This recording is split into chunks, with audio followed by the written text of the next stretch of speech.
Thanks for coming, guys. My name is Matt Rule. I'm with Liberty Mutual Insurance, and I'm a member of our secure DevOps platform team. And I work out of our Indianapolis office. And what my team does is mainly help to provide the platforms and the capabilities for our development teams to deliver software to the cloud.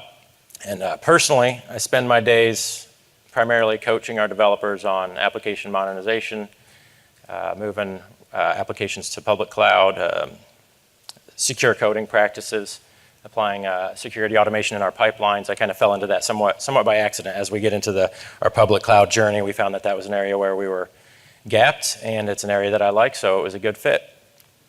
So enough about me. Let me tell you a little bit more about Liberty Mutual to give you some context on what we're going to talk about. The Liberty Mutual is based out of Boston, Massachusetts. We've been around for a little while, a little bit over 100 years. Over 50,000 employees in 30 different countries. At the moment, we're the third largest property and casualty insurer in the United States, based on our just under $40 billion in revenue last year. So the point is, we're big, and it's not always to move fast. Companies our size, we don't exactly turn on a dime, but the business landscape is changing, and like it or not, our technology has to change with that. So we have our work cut out for us, but we're going after it with everything we have, starting with our own digital transformation. We find that the market is changing, it's evolving. There's threats on the horizon, and so we need to take on a much more dedicated focus on our customers' needs than ever before and accelerate our ability to deliver new products and features to the cloud. So this starts with our culture shift. We are changing the way that we work together. We're breaking down traditional silos and forming fast, nimble teams that are able to experiment a bit more rapidly and adapt to feedback and constantly iterate and improve our products. So in order to support that culture shift, we find that it starts with there's a tools angle to this. We need an optimized tool set for that kind of operating model. And so we want to focus on delivering business value instead of constantly managing the infrastructure. So there's a couple of key pillars to that. We need a continuous deployment pipeline that we'll be getting into a little bit today, as well as you can't do that without the flexibility and scalability of a cloud-based infrastructure. So that's the other part to that, and they kind of go hand in hand, and kind of fundamental to being able to accomplish everything that we want to do. So we're getting all this figured out, but we found that once we got into this, we weren't moving as fast as we wanted to, and so we kind of turned to the development community and we said, why aren't we adopting public cloud as fast as we want? It's been a few months. Why aren't you done yet, right? So what's getting in the way? What are some of the big impediments? This is actually a word cloud that we formed from an exercise I did with our development community. Several dozen, I think maybe up to 100 of our lead developers. We asked them what are the big blockers that are making it difficult to deliver software today. You can see there's some topics that float to the surface. We've got security front and center.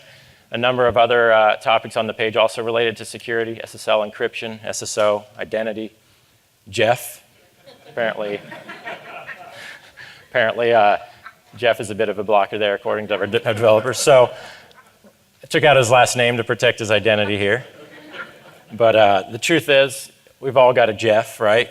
Somebody who tends to stand in the way and say, you can do better, come back to me when you've done this right. And so from the developer experience perspective, though, it's another challenge and another thing that we have to learn how to navigate and how to get past. So we'll talk a little bit more about Jeff later. So that's pretty high level and vague. Let's zoom in a little bit and see what exactly is it that's getting in the way at a more detailed level. This is kind of a playful pictorial view of that developer journey, taking a new business feature from idea all the way to a deployed environment. What we really do is value stream mapping, value stream analysis. It's a little bit less exciting. So this is a view that I've used to communicate and to help to speak for some of the developers and their impediments that tends to resonate.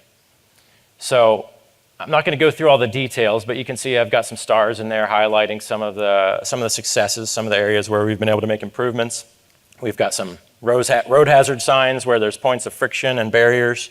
A lot of humans involved in various parts of this process here. It's not always fast, right? There's some detours you have to take depending on if you're using all of our modern practices or if you're dealing with legacy software. the inevitable fire that takes off when you hit that deploy button and you're ready to go to production. So this requires quite a bit of collaboration across boundaries to solve these problems, and that's really what my team is tasked with, is being able to work across boundaries to remove these blockers and these points of friction, and in the end, improve life for developers. So moving on from there, how exactly do we intend to improve this? What are some of the things that we've been doing to improve this process? This is a short list, far from complete here, but our strategy consists of a number of things around automation, infrastructure as code, ephemeral servers, trying to get more towards that deploying as frequently as possible instead of the big bang releases that we've done in the past.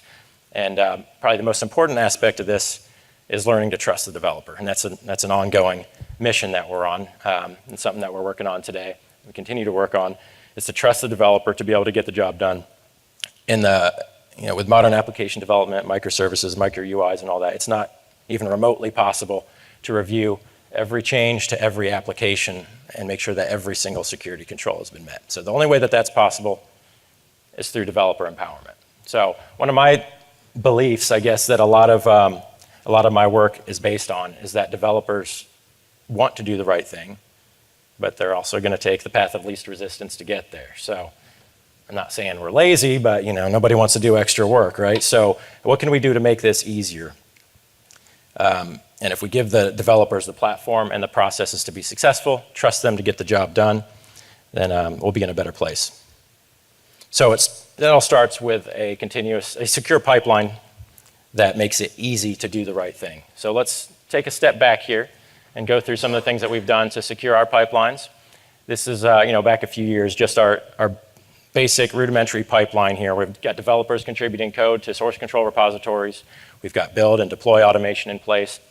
We've got immutable artifacts published up to our repository, and we are able to do deployments to our cloud-based environments. Back then, security was an afterthought. We bolted it on. There's a lot of manual processes and stage gates and security reviews along the way. We've got a number of people involved in this process. You got your guy with the clipboard here making sure that we're in compliance with all the security controls. You've got someone there with the encryption key, encrypting all the credentials we need for any new environment that we go to. You got Jeff up here saying no, or maybe it's Dave. It's not always the same person, but there's always somebody that just hears about your release when that you planned to do tomorrow and says, no, you're not following the right security protocols. Go back and come back when it's ready. Then you got the guy pushing the deploy button here. He has no idea what's in the code, but today's the release day, so ship it, right? So those are some of the challenges that get in the way traditionally of getting to a true continuous deployment model, and some of the things that we've set out to solve. So moving forward from there, I guess stage one of securing this pipeline is identifying all of the non-negotiable security controls that we need to enforce 100% for any application going to the cloud. And along with those, nobody wants to read through hundreds of required security controls, right? A lot of those we intend to bake into the platform, but we need the developers to understand what their responsibility is. So we're building this security mindset, this culture amongst developers that they are not only empowered, but accountable to deliver secure software. And so the guardrails that you see in the upper left there is really the guidelines that we provide for developers. Along with that, we've got the ability to configure resources, various resources that we need in the cloud. We've got static code analysis as part of the pipeline, just checking the basics to make sure we're not doing anything dumb in the code. We've got a deploy pipeline where we're doing blue-green deployments, repaving our containers in PCF and applying the latest build packs and the latest security patches on the fly as part of that deployment process. And of course, we have encryption at rest and in motion across the board there, non-negotiable, anything going to the cloud. So that's sort of stage one there. From there, it starts to get a little bit more complex here. So now we've got this idea of this, the pipeline service provider interface that you see across the top right there. So there's a lot of things we can do with our deployment manifests, our CloudFormation templates, but then there's a number of other assets that we need to provision that are a little bit sort of off the beaten path, things that we need to do that are not provided out of the box by these vendor products. We have capabilities. We have teams that provide capabilities that could be exponentially more powerful if it were directly in the hands of the developers. We've got Bamboo, we've got Jenkins, we've got some other platforms that we may be using down the road. We don't want to hardwire all of these into that delivery platform, right? So we build one plugin for the deployment automation platform that allows these service providers to offer a service with minimal effort, right? So we can provide, the example here is the secrets management.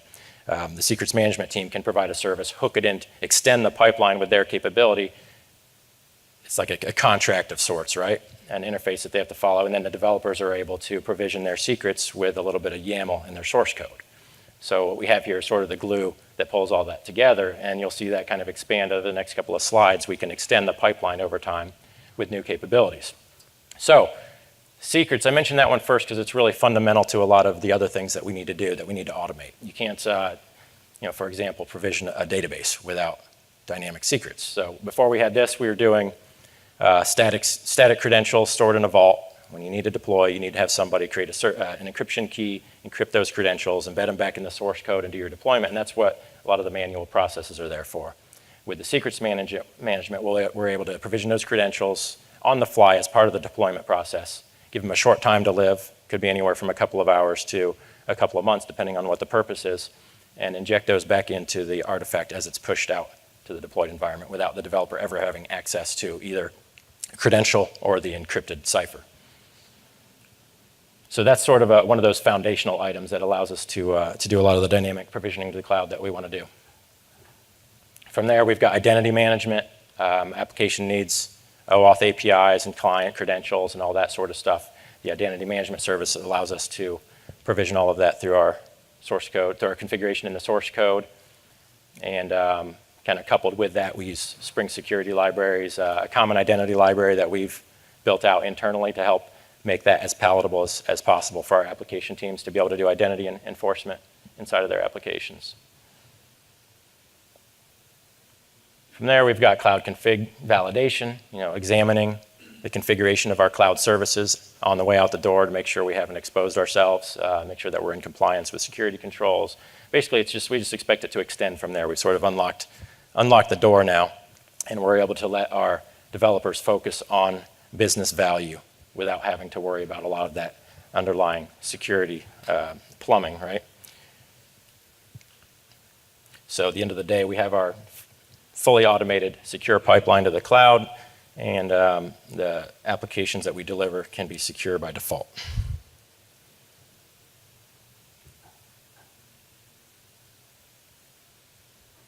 All right, so moving on from there, where did that get us, right? We're able to deliver a shiny new secure application to the cloud. We're done, right? Not even close. So the reality is there's this big mess of technology, infrastructure, different types of processes that we've adopted over the years that we still have to contend with. This is the hybrid cloud. This is the challenge that's in front of us. Nothing in this world happens in a vacuum, right? So we don't just deploy a single application that operates by itself. We've got to mix it in with all of this other stuff, these one or more public clouds, on-prem, legacy applications, identity, data all over the place. There's a lot of things that we have to choreograph and integrate across these boundaries in a secure fashion. So there's a number of techniques that we follow to enable some of these, to get past some of these hybrid cloud specific security challenges. The one I want to focus on today is really the modern authentication. I want to look at some of what we're doing with token-based authentication practices and microservice architecture in the cloud. I've seen some of this in a number of the other talks. Hopefully you guys have had a chance to see some of those. There was a really good one this morning from one of the pivotal architects.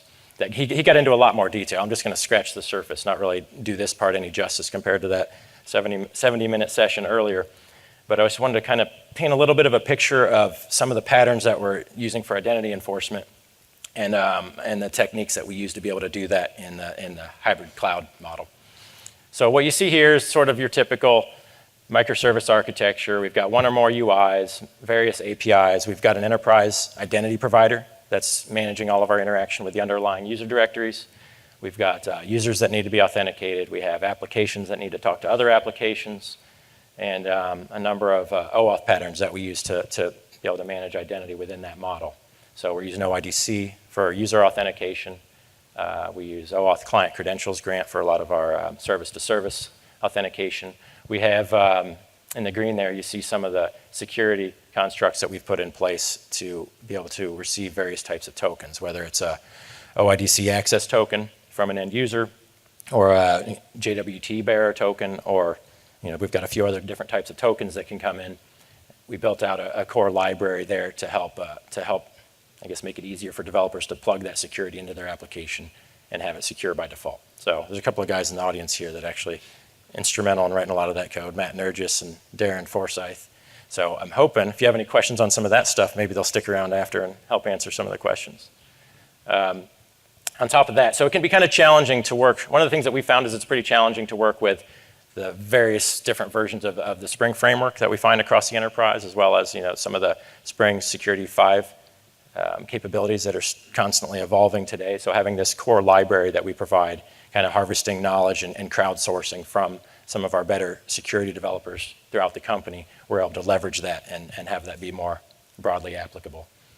So beyond that, the developers can focus on just delivering software, putting some of their finer grained authorization rules in place without having to make the same mistakes everywhere across every application. So once again, you're going to see a common theme forming here. I'd love to say we're done, but that green field is easy. So it's the brown field, the legacy systems, and tying that into this strategy of moving our workloads to the cloud where it gets challenging. So we've got legacy systems down here. Like it or not, we're going to have to invite them to the party because they're hanging around for a long time, and they were once great systems, and they still support a large portion of our business operations, so we need to continue to support them. You build something in the cloud, you're going to have to figure out a way to tie into that. So how do we take a piece of one of those legacy systems, for instance, and move that service out to the public cloud and say you're required to follow modern auth practices, but you're going to have to maintain ties with 50 plus legacy consumers downstream that don't know, or upstream that don't know anything about OAuth or enterprise IDP or even cloud. So we've got various techniques that we've used. This one I like. This is our legacy auth gateway. It's just one simple example, and it's kind of oversimplified here, but it's a gateway that sits on-prem. It might accept some credentials or some legacy authentication techniques from some of those older consumers.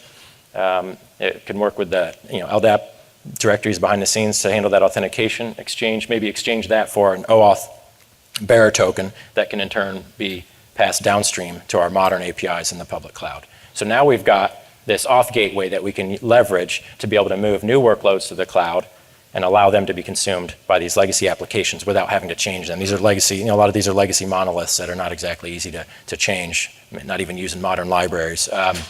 So it's constructs like this that I think are kind of fundamental to being able to move and detangle that mess of legacy monoliths. So it's just one example. I guess the one takeaway you should get from that is it's complex, it's inherently complex, but don't be afraid to build those temporary structures just to be able to get from point A to point B, even if you'll need to tear them down later once they become obsolete.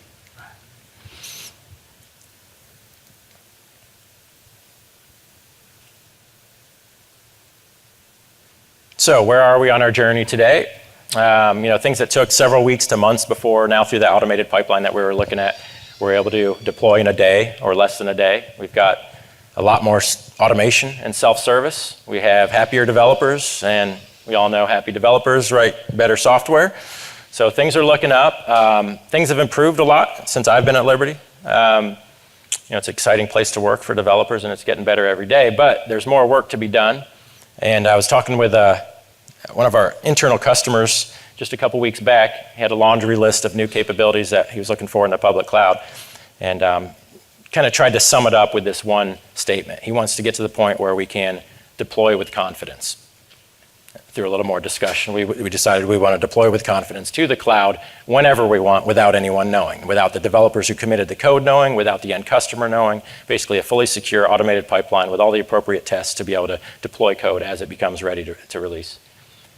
Extending that a little bit further, I added satisfying all necessary security, customer, and regulatory requirements, because that fine print, that's intentional that it's fine print, right? We want developers, we want our app teams to deliver business value, and we want it to go through a pipeline that makes it secure by default. 90% of that security is covered by the platform and the pipeline. Another 10% is the responsibility of the application development teams. But at the end of the day, that's where we want to be. We want to enable the delivery of business value with the confidence that the applications, that the solutions will be secure, and that the customer data will be protected.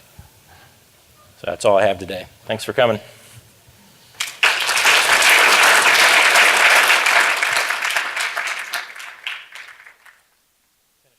So plenty of time for questions here, or else I'll hang around afterwards for questions if you have any.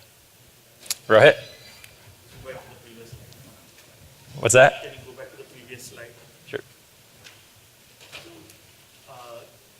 You don't have to do exact date, exact timeline, but like that looks really, that is awesome. Like how much, what percentage of that is, like how much improvement is that, I guess is what I'm trying to figure out. If I tried to put a percentage on that, it would probably be, I mean, it's oversimplified, right? We have a lot of different scenarios, a lot of different types of applications. Not one of them is the same. I mean, there were some that were, that's pretty literal for some of them that we were able to improve that took weeks to months to be able to provision everything and go through all those manual processes down to something that can be done in a day. Obviously, if you're doing it in a day, I'm not counting all the time it takes to build out the business features and all of that as well. So I don't know. I mean, I don't know how to put a percentage on that.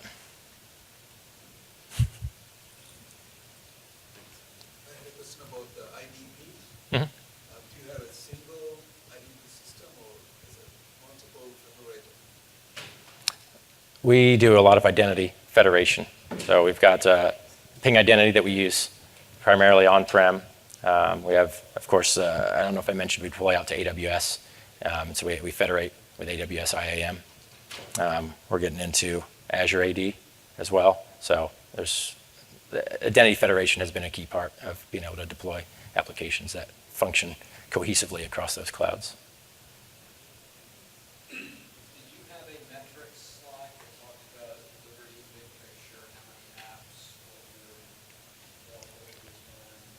No, I mean, I had a slide on our Liberty Mutual in general as a company, but nothing about number of apps. I'm not even sure if I could put a number on it. Let's say thousands. We can chat afterwards, and maybe I can come up with some more. Go ahead. What kind of difficulties are there to achieve this journey? What kind of difficulties are there to achieve? Like which part of it? Like the secure pipeline and. So to utilize the PCF and to use this cloud solution, so you might overcome some difficulties? It's kind of an open-ended challenge, but I would say that the biggest challenges in my mind are largely cultural, I guess, starting to embrace change and failure and being okay with failure and getting people to kind of work together differently. Embracing new technology without sacrificing security. So, how do we encourage this kind of autonomy and get the developers to allow the developers to embrace new technology without compromising security, or the other way around? How do we enforce all of the security that we need without compromising the accelerated delivery? So it's really probably the biggest challenge I can think of there. Some of these things are just so big to go after all at once. You have to find a way to break it up into pieces. One of the ways that we've tackled that is we've done a number of dojos with Pivotal, where they come in and help us do the snap analysis and identify, pick out some MVPs that we can go after first, so that we're just breaking off just enough to get started. But the technology is kind of easy, I think, in comparison to the cultural shift.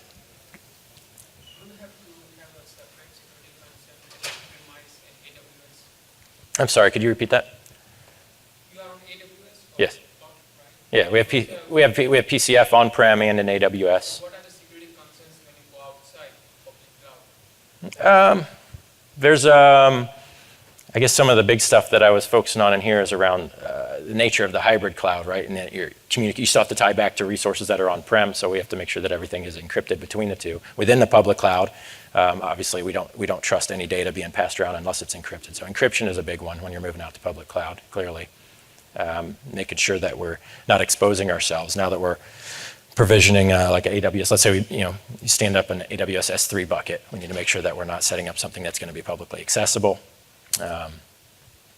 Probably the list is really endless there, I guess.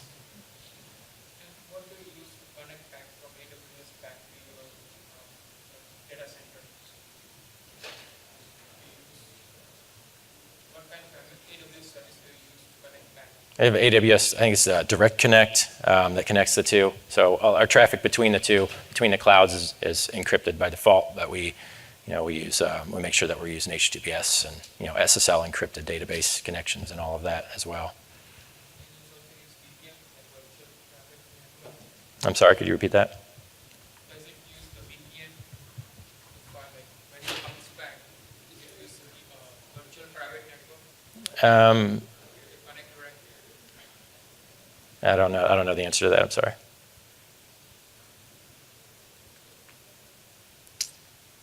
Any more questions? Oh. So where's Jeff in the equation now? Where's Jeff in the equation now? Jeff's still there. What we try to do is shift a lot more of that left, right? The sooner you can find the problem, the better. Let's get engagement from security early and often. We are pairing with the developers. Jeff and other security resources are more involved in that conversation up front before a line of code is written, right? That's really the ideal. So we're in the dialogue throughout.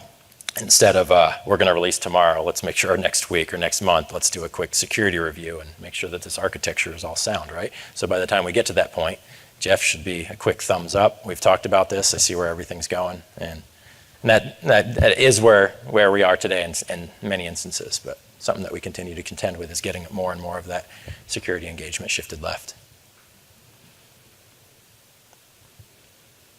Any other questions?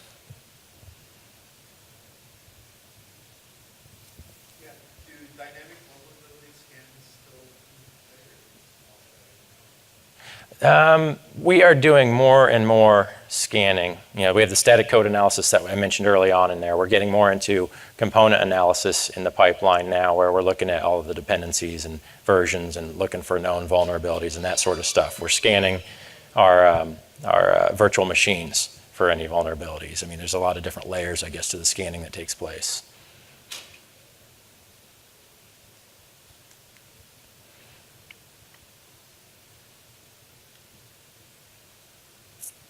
Any more questions?